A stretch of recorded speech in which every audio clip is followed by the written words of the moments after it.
Welcome everyone, this is Tim from Organic Backyard Gardening, and in this quick video I'm going to take you through all the steps on how to start seeds indoors and key tips and tricks that I've learned along the way that I'm going to share with you to make the process easy. So first of all, why start seeds? Well, let's talk numbers. Visiting nurseries can quickly become costly. With 6 cell packs of plants or just one tomato plant can set you back about $5. Contrast that to seed packs, often priced at just a few dollars a pack for 100 seeds, can give you the potential to start hundreds of seedlings. Why would you want to start seeds? Well, certain vegetables like broccoli, cabbage, and lettuce thrive when planted early. They prefer cool weather to mature to avoid bolting. In cooler climate, warm weather crops such as peppers and tomatoes need a head start indoors. They require warmth to germinate, and without that early start, the growing season might end before they even begin producing. Here are all the things that you're going to need to start your seeds. I'm going to be starting peppers, chard, some broccoli, and kale.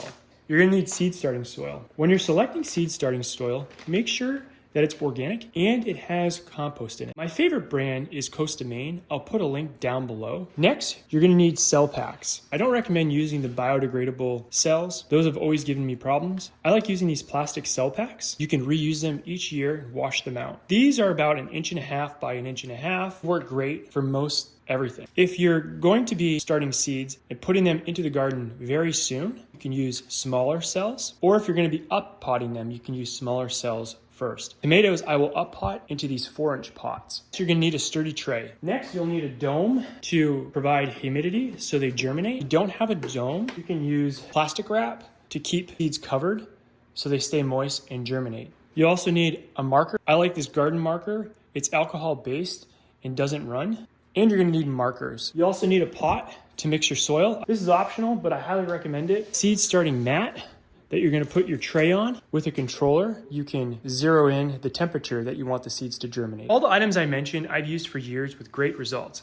However, I've recently, over the past couple years, started to use soil blocks. This is a soil blocking tool that makes 4 soil blocks, and it replaces these cells. So each year, I can just plant the soil blocks into the garden and I don't have to worry about cleanup with these.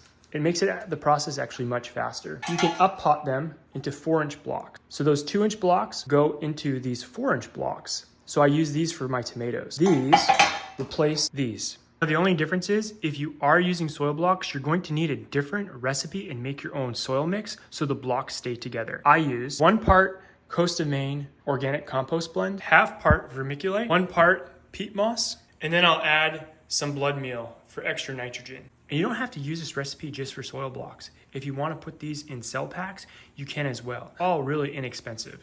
Another quick note, if you're doing a lot of seedlings, I really like these big trays. They measure about 22 to 15 inches. Generally, you can start seeds anywhere from 12 weeks up until the week before your last expected frost, depending on variety.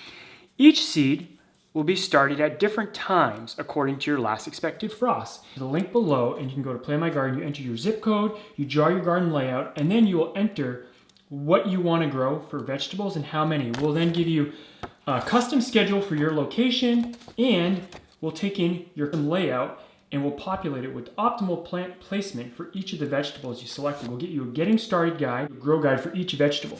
These are times when you would start seeds in relation to the last expected frost date. So for example, onions, kale, a lot of these would be started sooner, and then your warm weather crops, cucumbers would be started closer to your last expected frost date. So it's critical to start your seeds at the right time. The soil prep. The first example, I'm going to just use the seed starting soil. Now you see it's really dry. You know, just enough water. See how it's still really dry. You don't want any dry spots. You want it thoroughly mixed. All right, and we're just going to take our here right over the pot so it doesn't make a mess.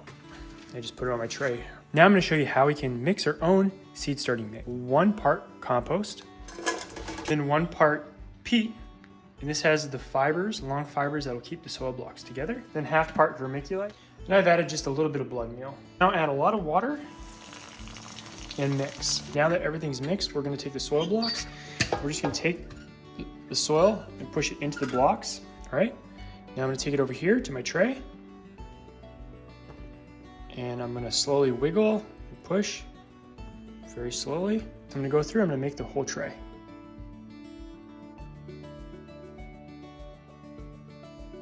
First, what you'll do is you'll make a little indent in the center of each cell.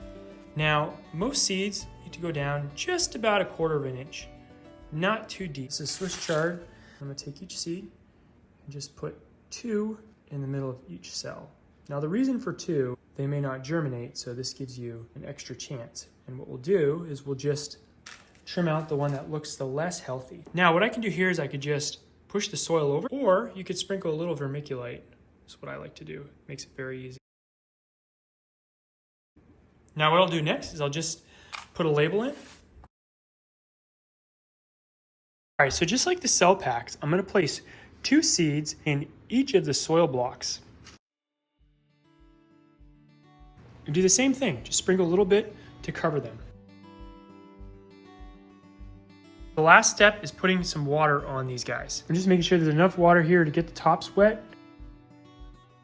Now, after putting saran wrap on them, I put them on heat pads. I have 2 heat pads here on the shelf, and they're set to different temperatures. Peppers, I'm setting to 85, and the broccoli, I'm setting about 80. And the way I do this is with this controller. I have 2 different outputs, and each have a separate sensor that goes right into the soil blocks. As soon as the seedlings start to sprout, take off the cover. You'll want to do this to avoid dampening off, which is a condition that can kill seedlings if they stay too moist after sprouting. If your seedlings haven't germinated after a few days, reference our helpful chart, Seed Germination Times. Now is the time to provide light.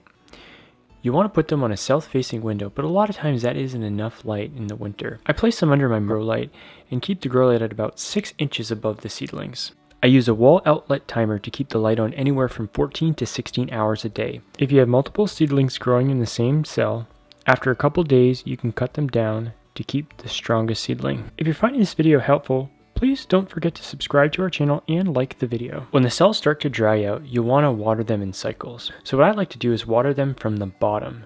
These cells have holes in the bottom, and when you put water into the bottom of the tray, they'll start to siphon the water up. As soon as the tops dry out, I know that it's time to add more water. Watering soil blocks are easier. Once they germinate and they need water, I'll just pour water directly into this pan, and the soil blocks will soak them up. You just want to make sure that the soil blocks don't dry out. If you have a dry area, it might be a good idea to also have a humidifier in the room and a small fan to circulate airflow. While your plants are growing indoors, they're very used to the stable temperature. So what you need to do each day is give them a little bit more exposure outdoor. For the first couple days, make sure they don't receive direct sunlight. By looking at your plant out date, you can figure out when to start this process. For cool weather crops, you transplant out ahead of your last frost date. Where warm weather crops like eggplants and tomatoes and peppers are typically transplanted out after your last expected frost date. If you follow these simple steps, you'll be on your way to really strong seedlings. Plan My Garden makes it really easy for you to plan your garden in a few simple steps. Enter your zip code, draw your garden layout, select what vegetables you want to grow and how much space you want to allocate to each. Check out, and then we'll send you an email with a PDF that has a visual schedule for each vegetable you selected, a getting started guide, a grow guide for each vegetable selected, and your garden layout updated with optimal plant placements for maximum yields.